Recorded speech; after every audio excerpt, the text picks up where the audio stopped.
Members of BFW, what is up? This is Pepto-Bismol, casting you only the greatest hits from our wars. This one versus Asian Clan 2. I think that going back for a couple of these, I think versus Red Diamond, we left some stars on the table. Maxi Tiger, they were really good, but we did leave a couple stars on the table there. But this one, even though we got mercy ruled, I think overall our offensive performance was very, very good. And, nothing to be ashamed of their team. They basically missed 2 stars. They probably could have picked those up if they were just a little bit more organized. So we were really staring down the barrel of a 59. But I think this performance against any other clan, clearly leads to a win. So, in the style of the last one, since we lost, let's go ahead and take a look at their hits that went well, especially up top where we personally struggle, where I feel like we struggle the most. And then we will also review some hits that didn't go so well, so that we can continue to learn. All right, so let's review a couple of their top hits first. This is their number 1 guy, Power Level 9932, probably a reference to good old Dragon Ball Z. So we'll put this one on double speed. Here we go. Queen Warden Walk, double baby dragon. He gets a good rage. His baby dragons end up stacking, which is not ideal. And let's see what he does here. It looks like his loadout is Bowler's a little bit of Witch, and I think this quad healer has just been very, very popular. The quad healer transition. And we've seen this a lot too, where a lot of these advanced players just spend a lot of time clearing compartments and end up using a double rage before they deploy their main army. So I guess, one thing to consider up top is delay the deployment of your big army. And so I think a lot of these bases,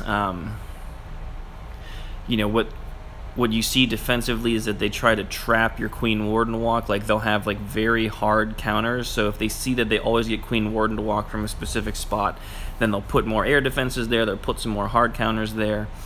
This guy ends up getting into the core pretty effectively with the bowlers, and he gets a decent channel. And then he has his remaining channeling bowlers that come around and just smoke it all out.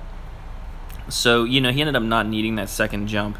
So what did he do? What did he do right? What did he do wrong? I think that this guy overall played a very decent hit. I mean, once he got the solid core of the Witch Bowler, Queen Warden, I think that core stayed together and could power through the remaining compartments. Kevin's base is designed to channel, but unfortunately, Power was able to get a really good Queen Warden walk and then break that channel. Now, he has max everything, including max heroes, so that probably helped him out a whole bunch. But the lessons are there. Again, when you're playing into an Eagle Artillery, especially a Central Eagle, I think that they made a good point. You got to play your Queen Warden Walk as long as possible. Maybe spend 2 spells on that instead of your other, instead of what you may do otherwise, and then, and then you break that channel and then get to there, and then get to the Eagle. This attack is totally insane. I can't believe this actually works. So here we go with Power Level 9932, going with a spread giant Witch Bowler, but literally just a cross sweep. No healers in there, and plays the book pretty early. Plays the book off of the Eagle Artillery hit, so strange book timing. Man, and then he just sweeps across. Good God. So I think, what I would say to this is he swings right into the Eagle Artillery. He kind of bum rushes it, playing his spells around the middle, and then he just lets his troops do a full channel spread across all 3 compartments. Well, that's interesting. So, yeah, if you can get a good sweep going, if you have the tank DPS, healer, in this case Witch, kind of makeup, then I guess you can just sweep across a base like this. Clearly he has enough firepower to go the distance. His Queen and his Warden are still up, and his Queen still has the ability. I mean, that was pretty impressive. I've honestly never seen that tactic before. It's kind of insane, and so maybe something to consider going down the line. Holy crap, that was crazy. I would encourage you guys to go back and watch this one again. Power 9932 win.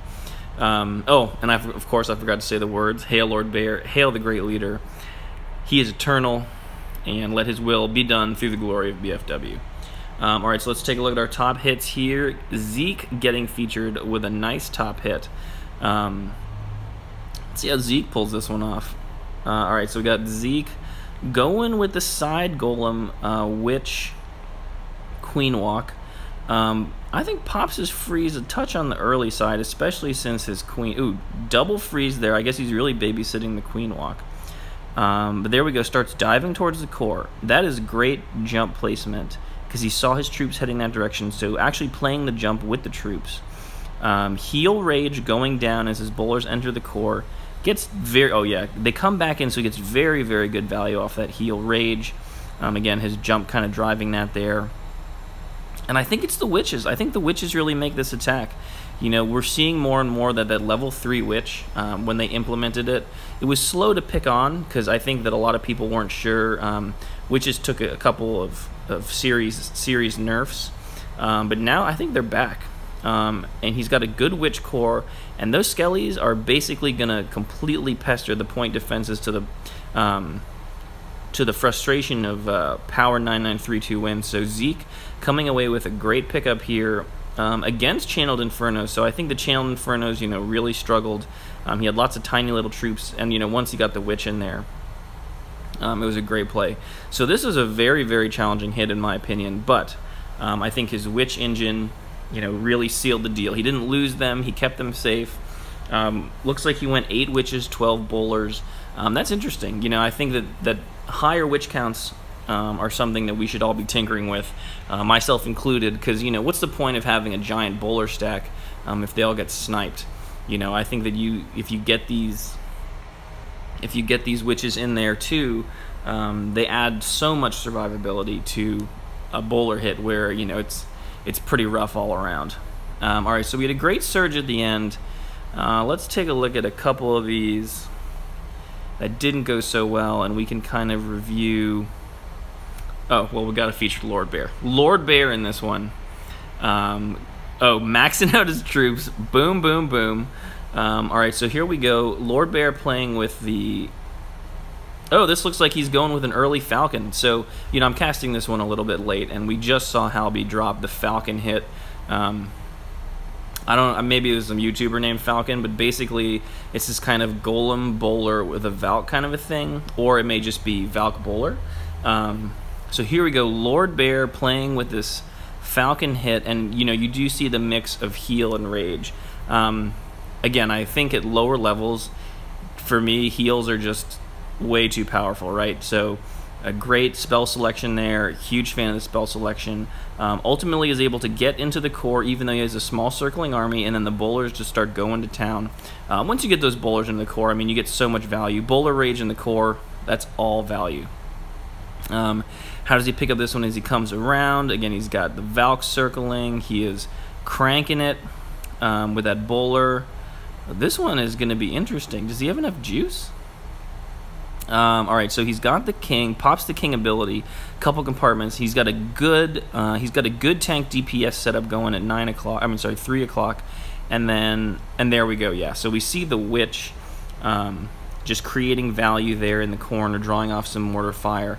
And I guess it looks like because he had his Witch drawing so much DPS, his circling Valks were able to come around, stay alive, and stay focused. So Lord Bear breaking the final compartments with his army here, losing some stuff to attrition just by the hair on his chin, just like out of Blades of Glory, but he didn't get his head cut off. Picks up the 3-star, and great play by Lord Bear.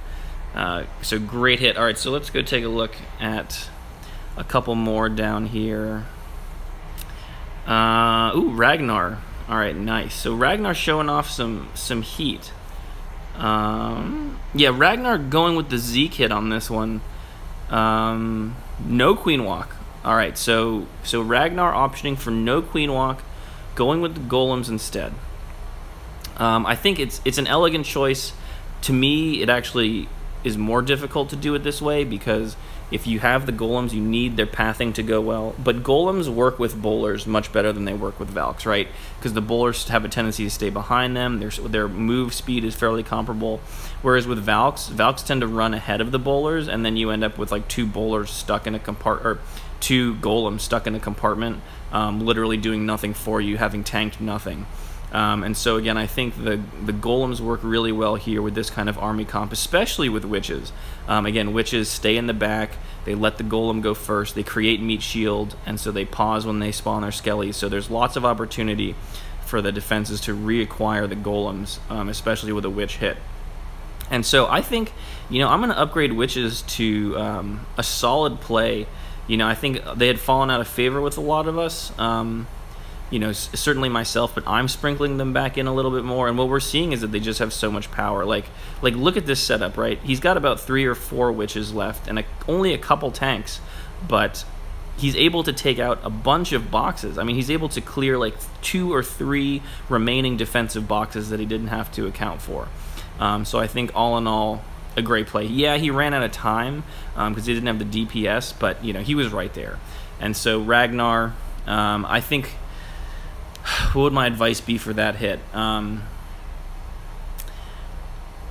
think you played the strategy correctly. I think that maybe, I would still push for 1 golem with maybe 4 healers, simply because the healers on the queen are just so valuable. And if you don't have to account for the queen once you get that, you can just stick them all in the main army and keep it going from there. But not too many suggestions on my part there. That was a pretty solid hit overall.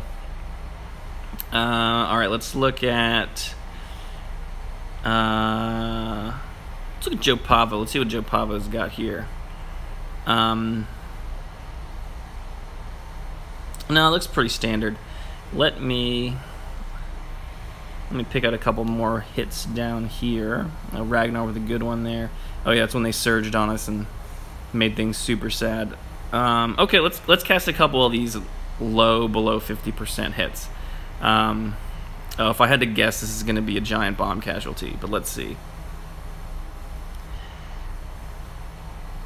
Got the rage, got the heals. Okay, so Queen Walk coming in through the top.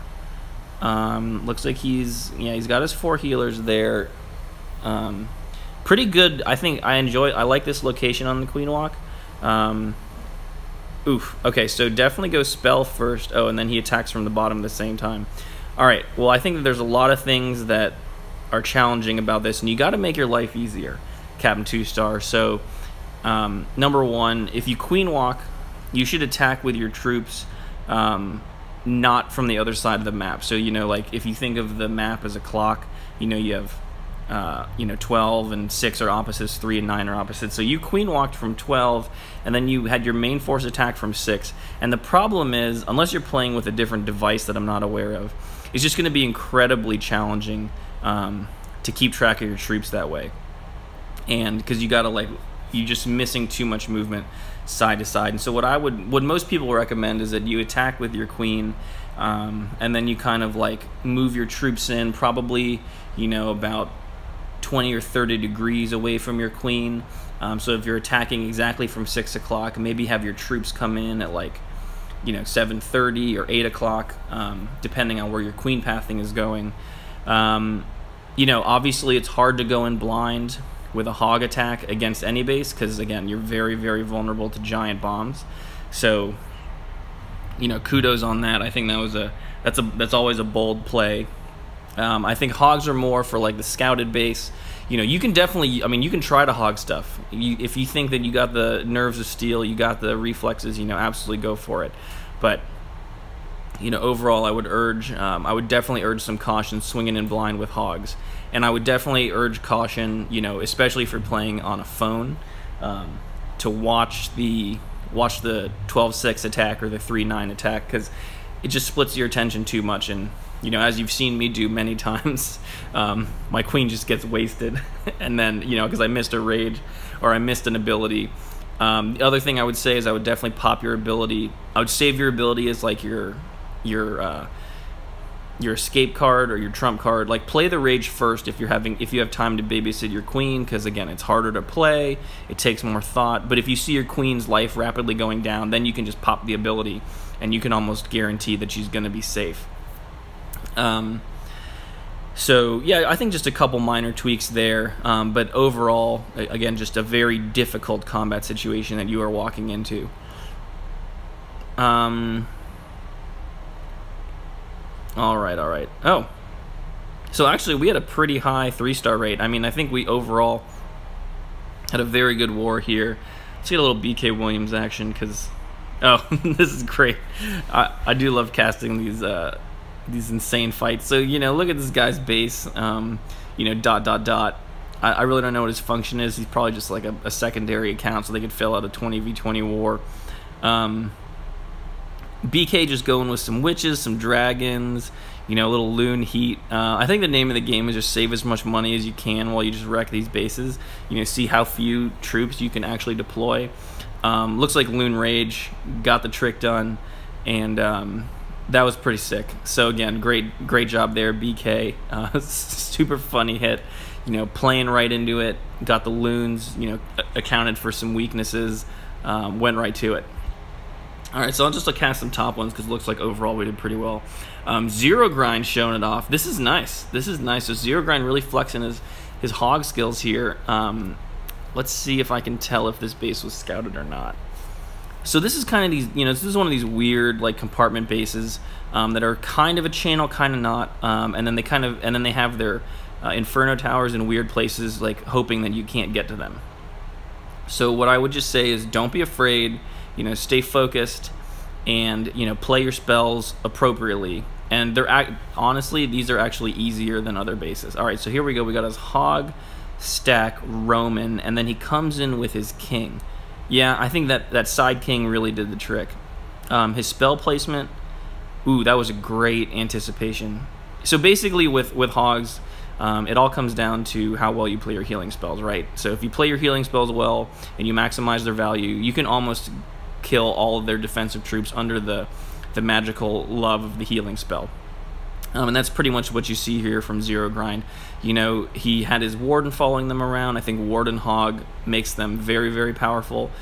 He had more than enough ammo at the end. But I think the real genius, first of all, he was very, very good about the double giant bombs. His hogs moved through them, so I would actually argue that this guy's double giant bomb placement was really shitty. But we also saw that stroke of genius with the king coming in the side as the hogs were sweeping up. And in my opinion, you know, oop, hiccup there for me, that was really the deciding factor for this hit. So Zero Grind with a great play and exploiting that enemy defense. I felt good. I turned in a 6-star, looks like. And here we go, Ragnar dropping some heat. Yeah, this is another one of those like non-Inferno bases. You know, we've seen these a lot. What I want to do is I want to have our lower guys. I want to see like Lieutenant Dan.